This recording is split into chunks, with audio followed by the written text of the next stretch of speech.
Mullaperiyar dam ഭീതിയായി നിലനിൽക്കുന്നുവെന്ന് കേന്ദ്രമന്ത്രി സുരേഷ് ഗോപി. ഹൃദയത്തിൽ ഇടിമുഴക്കം പോലെയാണ് ഡാം നിൽക്കുന്നത്.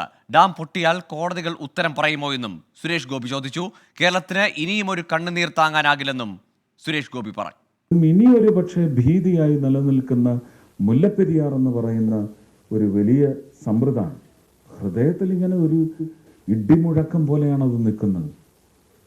പൊട്ടിയാൽ ആരുത്തരം പറയും? കോടതികൾ ഉത്തരം പറയുമോ? കോടതികളിൽ നിന്ന് അങ്ങനെയുള്ള തീരുമാനങ്ങൾ കൈപ്പറ്റി ആ തീരുമാനങ്ങളുമായി ഇന്നത്തെ സ്ഥിതിവിശേഷം തുടരുന്ന ഒരവസ്ഥയിൽ കൊണ്ടുപോകുന്നവർ ഉത്തരം പറയുമോ? എന്താണ് ഇതിൻ്റെ ഒരു അനിതര ഫലം?